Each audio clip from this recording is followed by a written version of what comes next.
बार फिर आप सबका स्वागत है। और हम जैसा क्रमवार परमेश्वर के वचन में पढ़ते जा रहे हैं और मूसा के तंबू के विषय में हम लगातार देखते जा रहे हैं। कल हमने बाहरी आंगन के वो सारे पिलर, वो पर्दे और एरिया, मेटल, समय, हमने फाटक, यहाँ तक जो देख लिया था कि हमारे प्रभु यीशु मसीह को किस रीति से प्रकट करते हैं। और आज बाहरी आंगन का पहला आर्टिकल जो है वो है पीतल की वो वेदी जो बाहरी आंगन में रखी हुई थी, जिसका वर्णन जो है निर्गमन की पुस्तक 27 अध्याय पद 1 से 8 के बीच में है। मेरे साथ निकालें बाइबल में से निर्गमन की पुस्तक 27 अध्याय पद 1 से 8 तक, और मैं आपके लिए पढ़ रहा हूं। फिर वेदी को बबूल की लकड़ी की 5 हाथ लंबी और 5 हाथ चौड़ी बनवाना। वेदी चौकोर हो और उसकी ऊंचाई 3 हाथ की हो। उसके चारों कोनों पर 4 सींग बनवाना।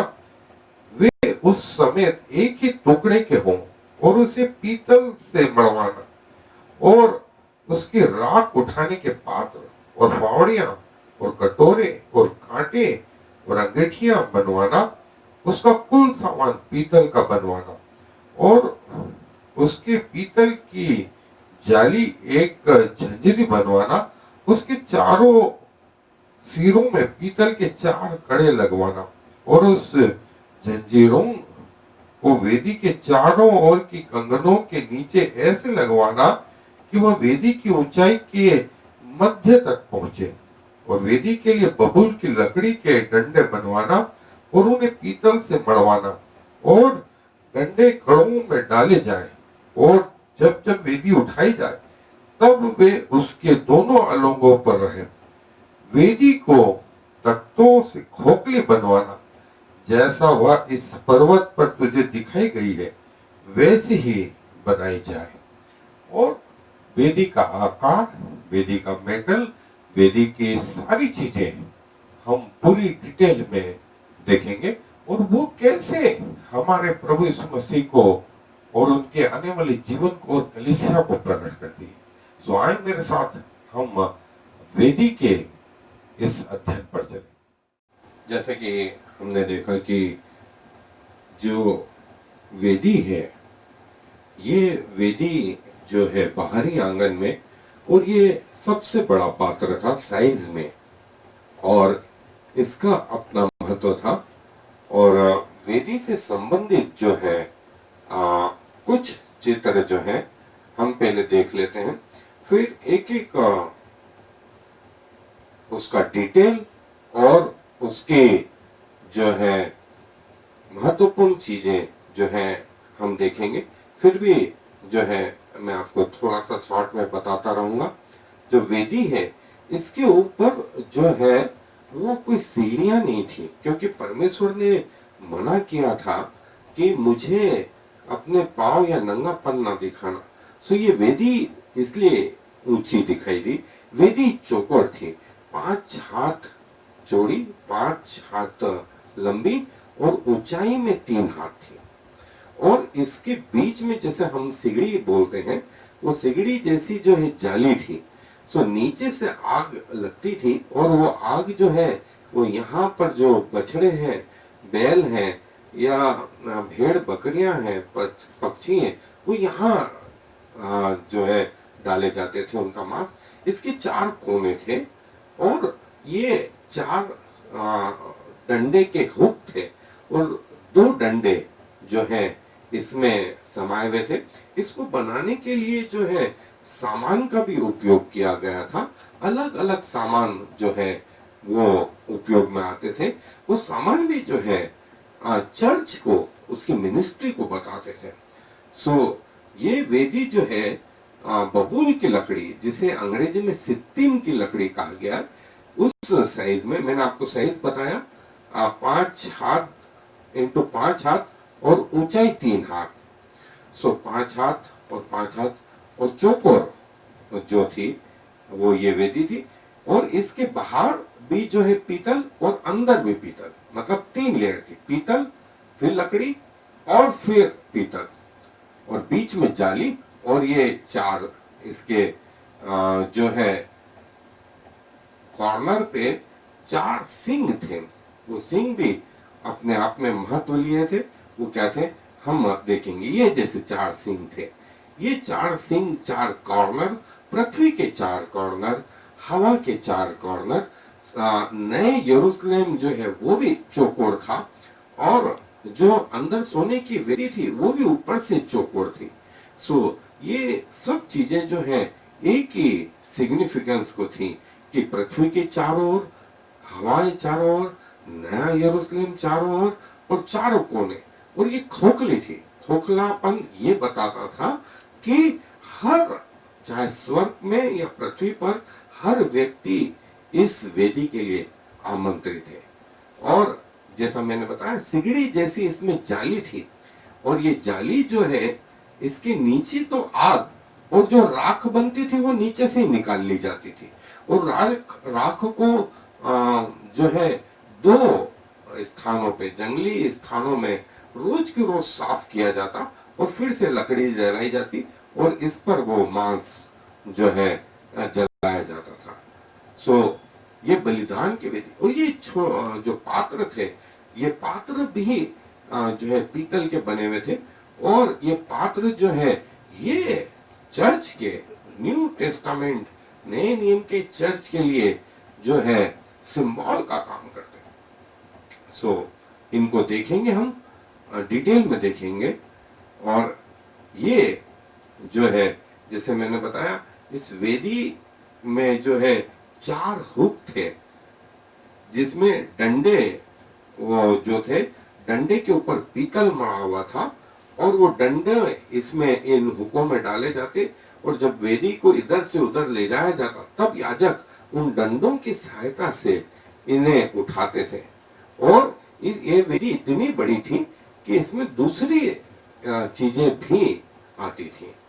सो वेदी का ये हिस्सा और ये नीचे का हिस्सा जो है, वेदी जैसे फिट करी गई है, पूरे जो स्ट्रक्चर को है इसमें फिट किया गया, और जब फिट कर दिया तो ये ऐसा हो गया। सो ये वो वेदी की रचना, और ये वो 2 डंडे इन 4 हुकों में वेदी को उठाने के लिए, और जहां जहां जाते वहां वहां ये वेदी को जो है ले जाया जाता याजकों की सहायता से। और ये बलिदान की वेदी थी, बड़ी साइज थी, 5 हाथ इंटू 5 हाथ, लगभग 7 फीट से बड़ी थी। सो ये वो वेदी की साइज थी, और बाहरी आंगन में ये वेदी जो है रखी हुई थी। और जैसे मैंने बताया कि लोग अपने बलिदानों को यहां लेकर के आते थे, बाहरी आंगन के फाटक के बाहर, और याजक इनसे यहाँ भेंट ले लेते थे, और ये बलिदान जो है याजक अंदर ले जाता, यहाँ बलि करता, और इसके लहू को जो है पवित्र स्थानों में पहुंचाया जाता, और मांस को, उसकी खाल को निकाल करके, उसकी गंदगी को निकाल करके यहाँ से जो है बाहर पहुंचा, पहले दिन भर इकट्ठा कर लिया जाता, और फिर उसको जो है बाहर पहुंचाया जाता। मतलब जो क्लीनिंग थी, जो स्वच्छता थी, वो प्रतिदिन मेंटेन की जाती थी। और ये वेदी जो है, याजक जो है, सब अपने आपको इस व्यवस्था में लगाए हुए थे। और ये वेदी पे जो आग थी वो दिन रात जला करती थी, दिन रात जला करती थी।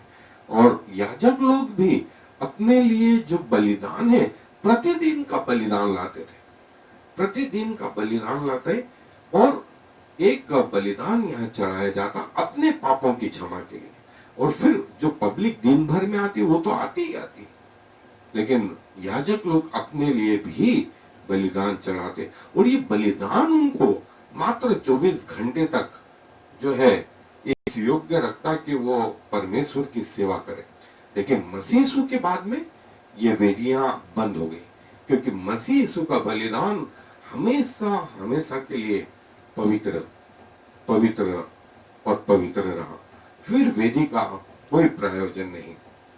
और ये उसका डिटेल जो है, जैसे ये वेदी रखी हुई थी, और जैसे मैंने बताया कि सारे याजक लोग इस जगह जो है इस बलिदान को चढ़ाते, और ये बलिदान का जो मांस का हिस्सा था वो चढ़ाने के बाद ये याजकों का हिस्सा था।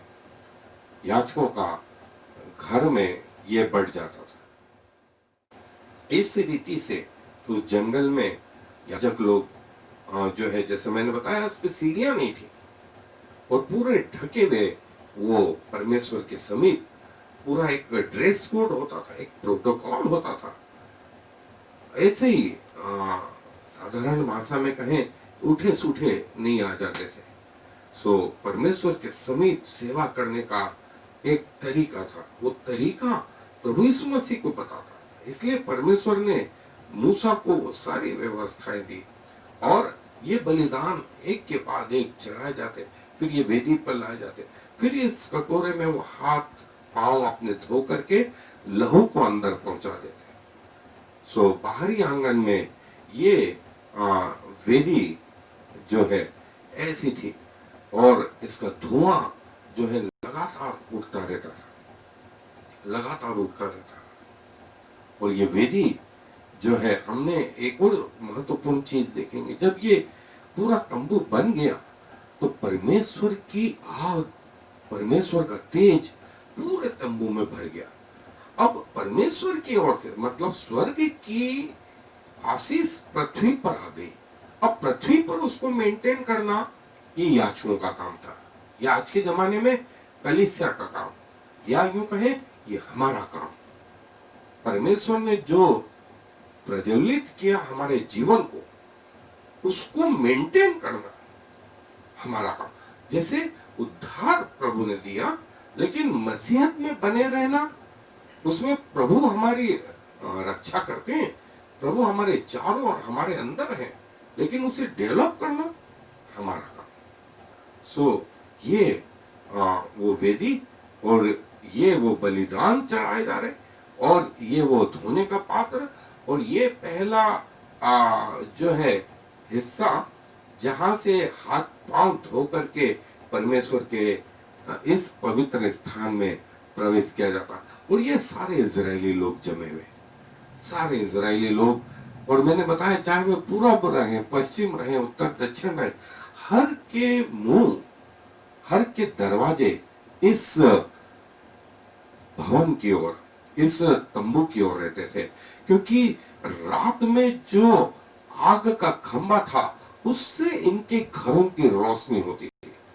इनमें कोई कैंडल या वसा नहीं होती थी जिसको जलाया जाए। सो रात भर जो है ये अंधेरे में नहीं, ये परमेश्वर की रोशनी में अपने कामकाज करते थे। और जैसा परमेश्वर प्रभु यीशु मसीह आए तो उन्होंने कहा, मैं जगत की ज्योति। फिर उन्होंने कहा कि तुम जगत की ज्योति। सो जो व्यक्ति मुझ में, वो अंधकार में नहीं, वो ज्योति में चलता है। सो ये एक महत्वपूर्ण चीज थी। ये वेदी के जो पात्र थे, करीब 5 पात्र थे, ये 5 सेवाओं को बताते थे। जो नए नियम में जो है प्रेरितों की सेवा, फिर प्रचारकों की सेवा, फिर इवांजेलिस्टों की सेवा, फिर जो है सेवकों की सेवा, और इसमें कई लोग शामिल थे। ये वो पात्र, ये वो पात्र, ये वो वेदी में जो सहायक थे, वेदी में सहायक थे, बलिदान में सहायक थे। और याजक लोग जो है परमेश्वर के इस उपस्थिति में ये सेवा करते थे। ये उसके दृश्य, जैसा मैंने कहा, नीचे से आग जलती थी, और प्रतिदिन की जो राख बनती थी, वो राख को निकाल करके साफ किया जाता। ये सिगड़ी जैसी थी, 3 फीट की, 3 हाथ की हाइट में ये जाली बीच में थी। सो इसका आधा हिस्सा जो है नीचे आग जलाई जाती है और आधे में ऊपर जो है बलिदान चढ़ाए जाते थे। और ये वो जाली थी जिसके 4 कोने थे और वो अंदर इस रीति से फिट हो जाती थी। और जब वो फिट हो जाती थी तो जब एक स्थान से दूसरे स्थान तक जाते थे, ये सारी व्यवस्था जो है इसकी एक एक चीज भी जो है प्रभु यीशु मसीह को प्रकट करती थी, कलीसिया को प्रकट करती थी, नए नियम के चर्च को प्रकट करती थी। और ये जो है आग जो है यहाँ पर जलाई जाती, बलिदान यहाँ पर चढ़ाए जाते। और ये वो वेदी के सुंदर दृश्य जो है जो हम देख रहे हैं। और सारी चीजें जैसे मैंने बताया, यहाँ से राख इकट्ठी करके उसे बाहर जंगली स्थान में फेंक दिया जाता था। वो भी हमारे प्रभु यीशु मसीह को बताता है। और ये इसका एक आउटलाइन, एक नक्शा जो है वेदी का।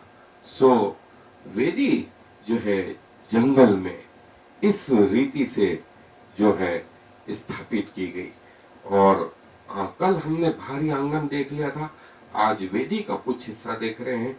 आने वाले कल में हम ये धोने के पात्र, पानी के धोने का पात्र जिसे लेवर कहा जाता था, इसे भी देखेंगे।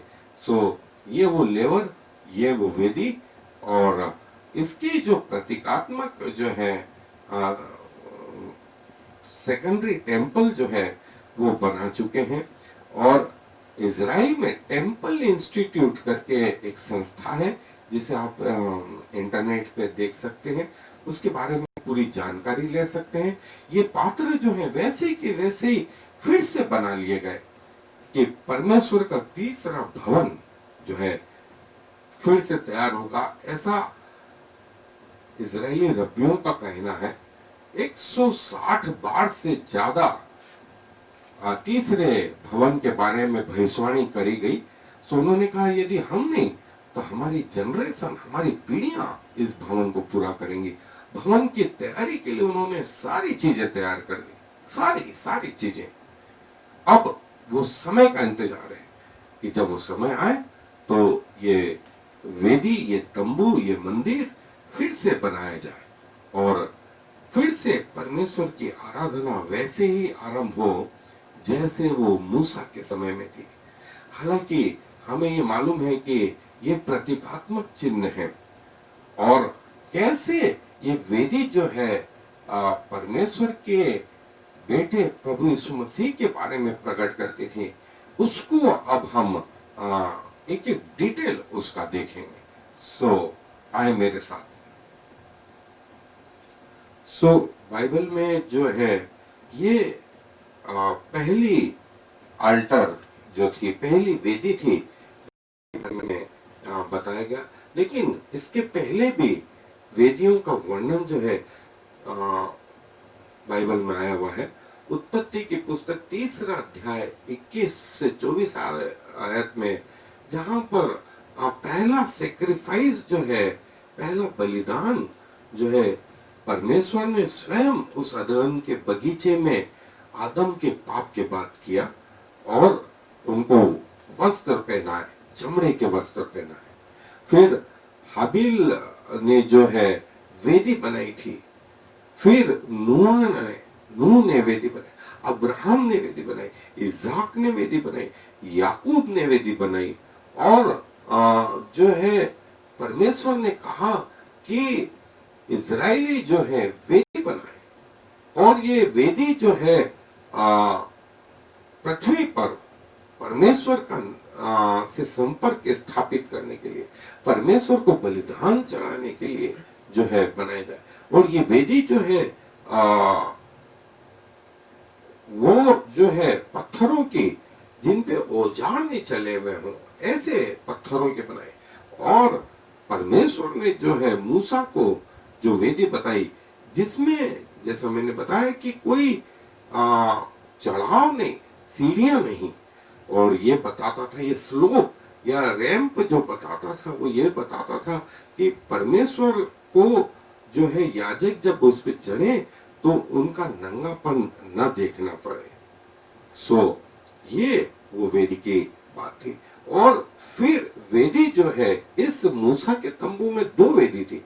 एक हमने देखी ये बाहरी आंगन की वेदी जो पीतल की थी, और एक अंदर जो थी वो सोने की वेदी थी। उसका साइज भी अलग था। और जो है पीतल की वेदी जो है वो बबूल की लकड़ी या सित्तिम की लकड़ी थी, जिसपे जो है बलिदान जो है चढ़ाए जाते थे। और इसे पीतल की वेदी, परमेश्वर की वेदी, सिर्फ वेदी, परमेश्वर की टेबल, और जो है परमेश्वर के नजदीक पहुंचने की पहली स्टेप बताया गया है। और जो है ये ऊंची थी, जो बताता था कि परमेश्वर का बेटा प्रभु यीशु मसीह जो है क्रूस पे ऊंचा चढ़ाया जाएगा। और जो है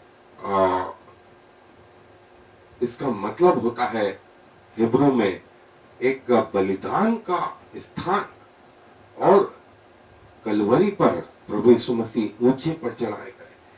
और बलिदान के रूप में जैसा इस वेदी के ऊपर जो है बलिदान चढ़ाए जाते थे, प्रभु यीशु मसीह को उस क्रूस के ऊपर चढ़ाया गया।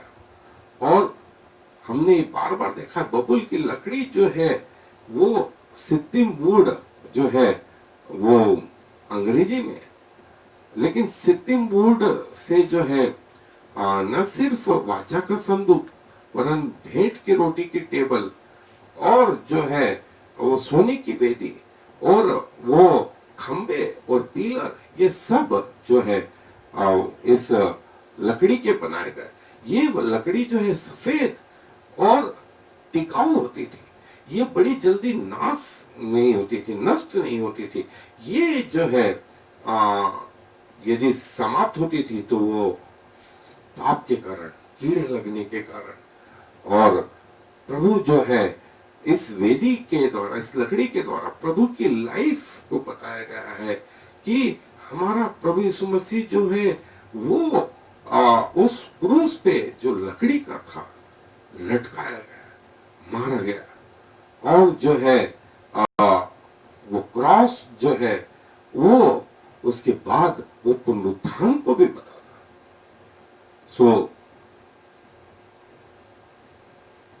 इसकी साइज जो है 5x5 हाथ की और ऊंचाई 3 हाथ की। ये 3 हाथ जो है वो पिता, पुत्र और पवित्र आत्मा को बताते थे। और नंबर 5 जो है, जैसा हमने बार बार देखा, ये परमेश्वर के अनुग्रह को बताता। और जो है ये वो स्थान था जहां पर देह को लाया जाता, खाल निकाल करके फिर उसको दोष बलि या जलाया जाता। प्रभु यीशु मसीह उसके प्रतीक थे। प्रभु यीशु मसीह ने हमारे पापों की खातिर जो है सजा से, प्रभु के 5 घाव थे, 2 उसके पांव पर, 2 उसके हाथों पर, और 1 उसकी छाती पर जब भाला मारा गया। ये 5 घाव। और ये 5 का नंबर हम पूरे मूसा के तंबू में बराबर देखते रहते हैं। और ये चौकोर थी, जैसा मैंने बताया। चौकोर जो शब्द है वो न सिर्फ ये बाहरी आंगन की वेदी चौकोर थी, वरन सोने की वेदी भी चौकोर थी। वो जो पर्दे थे वो चौकोर थे, द्वार चौकोर थे, जो महायाजक थे उसके ऊपर जो छाती पर पटुका था वो चौकोर था। और ये चौकोर जो है क्या बताते थे? ये 4 गॉस्पल को भी बताते थे, 4 सुसमाचार को भी बताते थे कि पृथ्वी के चारों ओर ये सुसमाचार पहुंचाया जाए। और ये इसके ऊपर जो है सिंह जो है, जैसे मैंने बताया लकड़ी जो थी, उसके बाद वो जो सिंह है, ये जो 4 सिंह हैं, वो 4 सिंह जो है वो सत्य को बताते थे, वो ताकत को बताते थे। वो ये बताते थे उद्धार को बताते थे और जो है ये बताते थे कि ये जो सिंह है, जो बछड़े मारे जाते, उनके सिंग से तुरहियां भी या सोफोर जिसको बोलते हैं, वो सोफोर रेंस हॉर्न जो है, जो यरीहो के उस विनाश में उपयोग में आए। और याजकों ने जब वो सींगों को बजाया तो यरीहो की पूरी दीवार ढह गई। और परमेश्वर का बेटा प्रभु यीशु मसीह जिसके 7 सिंग थे, ये 7 सिंग शैतान के भी जो है बताए गए।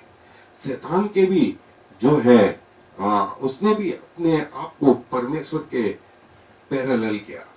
और जो है इसके ऊपर जो है पीतल मढ़ा गया।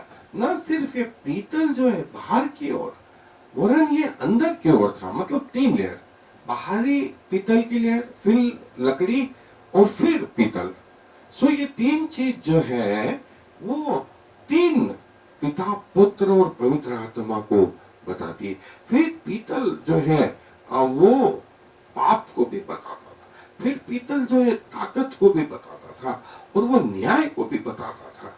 सो जो है पीतल के बाद में जो है वो सॉकेट जो थे, वो सॉकेट जो थे वो पीतल के थे। और हमने देखा था कि जो सॉकेट है वो और ये पात्र जो है 5 प्रकार की सेवा को बताते थे। सॉकेट जो है 2 एक तरफ, 2 एक तरफ जो है वो उसके अंदर जो है वो ये बताते थे कि जब पीतल का सांप मूसा ने उस समय बनाया, जब इजरायली लोगों ने परमेश्वर के विरुद्ध बकझक शुरू करी, तब परमेश्वर ने सांप भेजे और लोग मूसा के पास आए और उन्होंने कहा गलती हो गई है सब। तब मूसा परमेश्वर के पास गया, परमेश्वर ने कहा एक पीतल का सांप बना और उस सांप को जो कोई देखेगा वो अपने प्राण बचाएगा। और जंगल में परमेश्वर ने वो सांप को बनाया। आपको मैं बताऊं, प्रभु यीशु मसीह ने इसी का उदाहरण दिया कि जैसे जंगल में मूसा ने वो पीतल का सांप बनाया था, वैसे ही मनुष्य का पुत्र भी ऊपर चढ़ाया जाएगा। कि जो कोई मूसा के समय में सांप का काटा हुआ उस सांप की मूरत को देख लेता था जो मूसा ने खड़ी कराई, तो उसके प्राण बच जाते थे। वैसे ही पाप से भरा हुआ व्यक्ति क्रूस की ओर देखेगा, उसके पाप बचाए जाएंगे। सिर्फ देखने भर से आपके पाप उस क्रूस पे ट्रांसफर हो गए। और हमने एक और चीज जो है सबसे आरंभ में देखी थी कि पब्लिक जो है वो बाहरी आंगन तक आती थी और उस पूरा परिवार उस जब बछड़े को, भेड़ को लेकर के आता था, उसके सिर पर अपना हाथ रखता था। हाथ रखने से क्या हुआ? हाथ रखने से सारे पाप उस बछड़े पर आ गए, पूरा परिवार के। और वो बछड़ा जो है सारे परिवार के लिए बलिदान किया गया। तीसरी महत्वपूर्ण चीज, परमेश्वर ने कहा याजकों से आशीष देना। आशीष तुम तो उच्चार देना, जो योग्य होगा आशीष उसके ऊपर आएगी। सो आज के जमाने में भी वैसे ही है। सो परमेश्वर ने यही कहा, जो कोई पुत्र की ओर निहारेगा उसके प्राण बचेंगे, वो पापों से छुटकारा पाएगा और वो कलवरी पर जो है प्रभु यीशु मसीह को जो देखेगा वो बचेगा। और पूरे मूसा के तंबू में हम प्रभु यीशु मसीह को देखते हैं। और प्रकाशित वाक्य में, प्रकाशित वाक्य के पहले अध्याय 15 आयत, दूसरा अध्याय 18 आयत, कि प्रभु के पांव, प्रभु यीशु मसीह का दिव्य रूप जब यूहन्ना ने देखा तो उनके पांव पीतल के से उज्जवल थे। ये पीतल बाहरी आंगन को बताते हैं। सो हमारी अप्रोच परमेश्वर की ओर वो पीतल से शुरू होती है, पांव से शुरू होती है, और तब हम जाकर के उसकी महिमा तक आ पाएंगे। सो जैसा मैंने बताया कि वो अंदर और बाहर से जो है पीतल से, और बीच का जो हिस्सा है वो बबल की लकड़ी से। सो बाहरी पीतल जो है वो पिता को बताता है, लकड़ी जो है प्रभु यीशु मसीह को बताती है, और अंदरूनी पीतल जो है पवित्र आत्मा को बताता है। और एक तीनों मिलकर के एक स्ट्रक्चर दिखाई देते हैं। सो वो एक स्ट्रक्चर जो है वो त्रिएकता में एकता, जब सारों को मिला दिया गया तो ये एक वेदी जो है दिखाई देने लगी। सो ये परमेश्वर की त्रिएकता को प्रकट करती है। इसके अलावा जो है राख उठाने के लिए, उस मांस को इधर से उधर पलटाने के लिए जो है वो पेन्स होते थे, फावड़े होते थे, कांटे होते थे, और उस आग को सही करने के लिए जो है वो अलग प्रकार के पेन्स होते थे। ये 5 चीजें जो हैं 5 मिनिस्ट्री को भी बताती है, 5 मिनिस्ट्री को भी बताती है। और नए नियम में जो कलीसिया है उसके लिए ये एक इंडिकेशन था, ये बलिदान के लिए जो है वो ये मिनिस्ट्रियां। और फिर एक और महत्वपूर्ण चीज, जैसा मैंने बताया था कि वो जाली जो है बीच में 3 फीट के बीच में परमेश्वर ने कहा वो जाली बनाई जाए, और वो जाली जो है वो प्रभु यीशु मसीह के मध्यस्थता को बताती है। जब प्रभु यीशु मसीह क्रूस पे लटकाए गए तो उनके एक तरफ और दूसरी तरफ डाकू थे, और बीच में जो है प्रभु यीशु मसीह थे। सो ये जाली जो है प्रभु यीशु मसीह के उस बलिदान को बताती है। और जैसा कि हमने देखा कि बलिदान जो है वो उसकी सहायता के लिए ये जाली जो है वो महत्वपूर्ण हिस्सा थी जो प्रभु यीशु मसीह को बताती थी।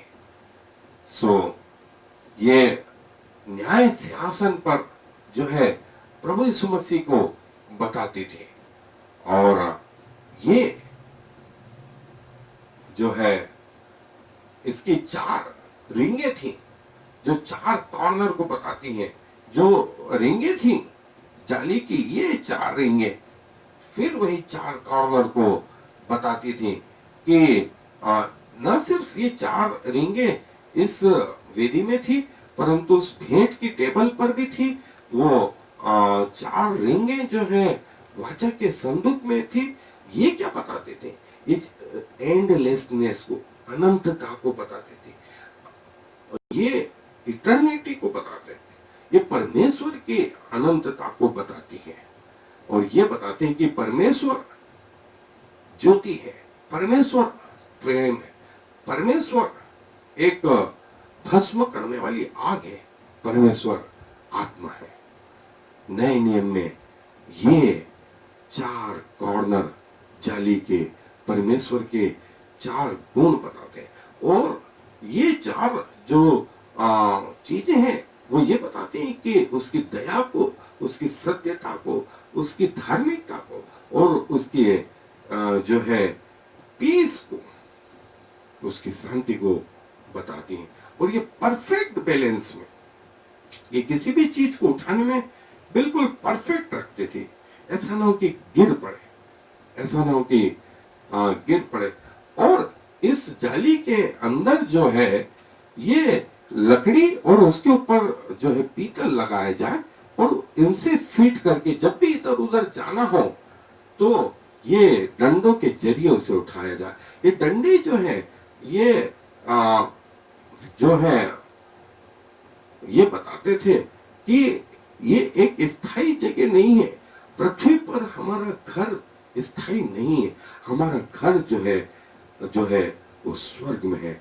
और ये जंगल में इस पूरे तंबू को उठाया जाता था, इधर से उधर, उधर से इधर जो है। और ये तंबू को उठाने में ये डंडे मदद करते थे। सो ये हमें बताता है कि प्रभु जो है इसके दो हिस्से थे। पहला हिस्सा था लकड़ी। वो लकड़ी जो थी परमेश्वर की मानवता को बताती थी, और दूसरा जो है उसका पीतल जो उस पर मड़ा हुआ था वो उनके न्याय को बताता था। सो डेथ और रिजरेक्शन, प्रभु यीशु मसीह की डेथ और प्रभु यीशु मसीह का पुनरुत्थान, ये दो महत्वपूर्ण मैसेज पूरे प्रेरितों के काम में, पूरे बाइबल में हमको दिखाई देते हैं। और ये सारे सेवकों के लिए जो है इंपॉर्टेंट है कि हम प्रभु यीशु मसीह के डेथ को भी बताएं, उसकी मृत्यु को बताएं, और फिर उसके पुनरुत्थान को भी बताएं। तब जाके एक परफेक्ट बैलेंस जो है सुसमाचार में जो है। और ये पूरा खोखलापन था, जाली जो है उसके बाद में ये वेदी पूरी खोखली थी। ये खोखलापन जो था वो ये बताता था कि सारे दुनिया के लोग प्रभु के नजदीक आने के लिए आमंत्रित है। और जो इसके नीचे की राख है वो बाहर कैंप के जो है फेंक दी जाती थी। अब ये जो राख है, आपको याद हो कि प्रभु यीशु मसीह की देह को भी जो है यरूशलेम के बाहर उस जगह में जहां कोई गाड़ा नहीं गया था, कोई रखा नहीं गया था, उस जगह रखा गया। लेकिन उन दो डाकुओं को अलग जगह रखा गया। सो ये राख जो है, जब प्रभु ने कहा कि पूरा हुआ और अपने प्राण छोड़े, ये राख कुछ और नहीं, ये प्रभु को बताती है कि प्रभु ने हमारी खातिर अपने आप को बलिदान किया, कि उसके बलिदान होने से हम जीवन पाए। और जो है प्रभु जो है सारे पृथ्वी और स्वर्ग से लगा करके सबको आमंत्रित करता है कि प्रभु जो है उसका लहू हर एक व्यक्ति के लिए, हर एक जाति के लिए जो है दिया गया है। और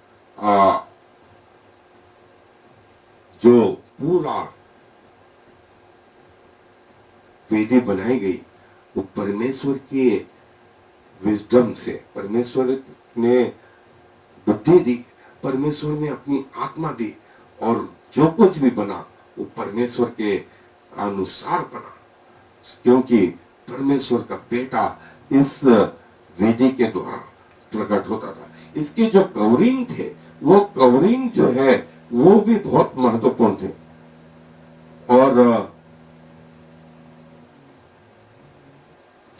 और जैसा परमेश्वर ने कहा बलिदान वैसे चढ़ाए जाए।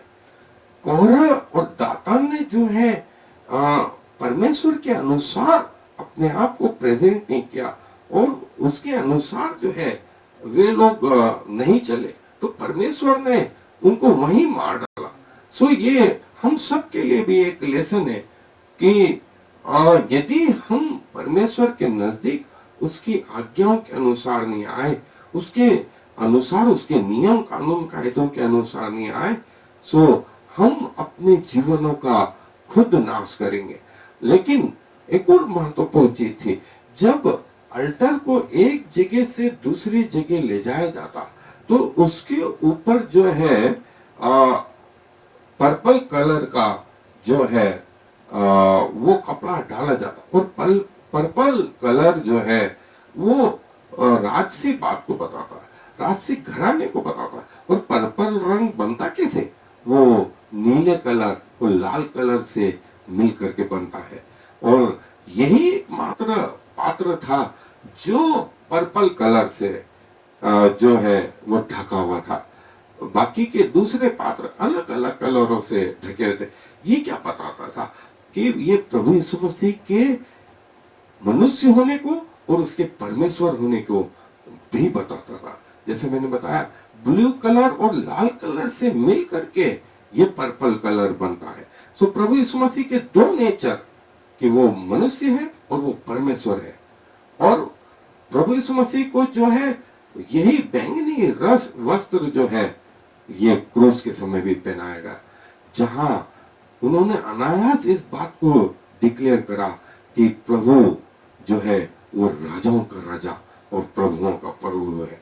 और जो इस अंतिम कवर था वो सुइसों की खालें, जो मैंने आपको बताया था कि सुइसों की खालों में कोई खूबसूरती नहीं थी, वैसे ही जो ये बताता था कि हमारे प्रभु यीशु मसीह में कोई खूबसूरती नहीं थी। वो अफ्रीका के देश में पैदा हुआ, लोगों को लगता था कि दुनिया का सबसे खूबसूरत आदमी, सबसे बड़ा आदमी, जो स्वर्ग में जिसके सामने सारे स्वर्गदूत झुकते हैं, वो सबसे अमीर आदमी, स्वर्ग की सब चीजें उसके हाथ में, लेकिन वो एक गरीब के घर में पैदा हुआ, उसमें कुछ खूबसूरती नहीं, वो मारा मारा, और हमने भी उसको ऐसा समझा कि वो परमेश्वर का मारा। ये सुइसों की खालें हमारे प्रभु यीशु मसीह के नेचर को बताती हैं। और एक और जो चीज है कि जो है जब ये पूरी वेदी बन गई तो पूरा भवन, मूसा का पूरा तंबू जो है परमेश्वर की महिमा से भर गया, और ऐसा जबरदस्त भरा कि कोई भी उस जगह प्रवेश न कर सका। और परमेश्वर ने कहा कि वो एक भस्मकारी आग है। और परमेश्वर ने ये बताया कि स्वर्ग की जो बातें हैं उस दिन पृथ्वी पर पूरी हो गई। तो कम्युनिकेशन जो है एक आग के रूप में परमेश्वर ने अपनी महिमा के रूप में बताया, और इस जगह को पूरी अपने महिमा से भर दिया। और जो आग परमेश्वर ने जलाई थी, अब ये मनुष्यों की रिस्पॉन्सिबिलिटी है कि उस आग को मेंटेन करें। ये याजकों की, महायाजकों की, कलीसिया की वो जिम्मेवारी है कि जो दीपक, जो आग परमेश्वर ने अपने लोगों के हृदय में प्रज्वलित करी, उसे जला के रखे। और परमेश्वर की आग जो है पेंतिकोस्त के दिन चर्च में, कलीसिया में दिखाई दी, और परमेश्वर ने जो कुछ उस दिन किया वो पहले से जो है उस मूसा के तंबू में बका के रखा। और आज 2000 साल बाद भी वो आग आज भी लोगों के हृदय में है। और पूरी वेदी को, न सिर्फ वेदी को वरन पूरे तंबू को जो है अभिषेक किया गया, परमेश्वर की सेवा के लिए अभिषेक किया गया। और जो है ये अभिषेक जो है ये बताता है कि यदि हम परमेश्वर के पास आना चाहें तो सबसे पहले हमें अपने पापों से पश्चाताप करना होगा, फिर दूसरा है बलिदान चढ़ाना होगा, और फिर इसके बाद में जो है तीसरा जो हिस्सा है वो जो धोने का पात्र है वो बपतिस्मा पानी को बताता है, फिर द्वार बताता है, प्रभु यीशु मसीह का पहला आगमन बताता है, फिर अंदर जो है याजकपन बताता है, फिर प्रभु भोज बताता है, फिर पवित्र आत्मा के दान और वरदान बताता है, फिर सबसे अंत में जो है महापवित्र स्थान में प्रभु की महिमा को बताता है। सो पूरा की पूरा जो हिस्सा है वो हमें ये बताता है कि हम परमेश्वर की सेवा कैसे करते हैं। और जैसा मैंने बताया कि क्रॉस कोई खूबसूरत जगह नहीं, लेकिन वो जगह थी जहां पर हमारा प्रभु बलिदान हुआ, और क्रूस की ओर जिसने देखा उसने जीवन पाया। प्रभु यीशु मसीह ने ऐसा कहा। सो मेरे मित्रों, ये वो परमेश्वर का प्लानिंग था। ये पहला पात्र जो बाहरी आंगन में रखा हुआ था वो ये बताता था कि परमेश्वर जो है पवित्र है, और जैसा मैंने बताया कि इसके अंदर की जो राख है वो राख को इकट्ठी किया जाता और जो है राख को जो है याजक लोग इकट्ठा करते और अपने वस्त्र उतारते और इसको बाहरी कैंप के उस तंबू के बाहरी स्थानों में दो स्थान होते थे, एक तो शुद्ध स्थान और जो है एक अशुद्ध स्थान। सो ये प्रभु यीशु मसीह के उस हिस्से को बताता है जब प्रभु ने कहा कि पूरा हुआ और प्रभु को उसकी देह को लेकर के जो है उस जगह पे रखा गया जिसमें उसके पहले कोई नहीं रखा गया और प्रभु की मृत्यु उस कैंप के बाहर उसके उस शरीर को रखा गया। रिडीम्शन छुटकारे का पर्व पूरा हुआ। परमेश्वर ने अपने इस मूसा के तंबू के द्वारा जो है पूरा पूरा उद्धार जो है अपने लोगों का किया। सो दोस्तों, ये वो जगह थी आप जहां से उद्धार प्राप्त कर सकते हैं और परमेश्वर आपको ये बताना चाहता है इन वस्तुओं के द्वारा कि परमेश्वर का द्वार, परमेश्वर की वेदी आज भी आपके लिए खुली है, अवेलेबल है। आए दुआ करें। प्रभु जी, धन्यवाद देता हूँ आपकी इस भव्य योजना के लिए कि आप मुझ जैसे व्यक्ति के लिए उस अपने जहन में तब व्यवस्था तैयार करे हुए थे जब पृथ्वी भी ना बनी थी और आप उचित समय पर इस पृथ्वी पर मानव बन के आए और मुझे अपने पापों से छुड़ाया। पिछले 2000 साल से प्रभु जो आग है वो आज भी नहीं बुझी, आज भी आपकी वेदी लोगों को पुकारती है। धन्यवाद प्रभु मुझे ग्रहण करने के लिए। वे सारे लोग जो आपकी वेदी के पास आना चाहते हैं अपना मर्म सिखाएं, अपनी बातें बताएं और धन्यवाद देते हैं कि आप ऐसा करने जा रहे हैं। सारा आदर आपको देते हुए इस विनती को प्रभु यीशु मसीह के नाम से मांगते हैं, आमीन और फिर आमीन।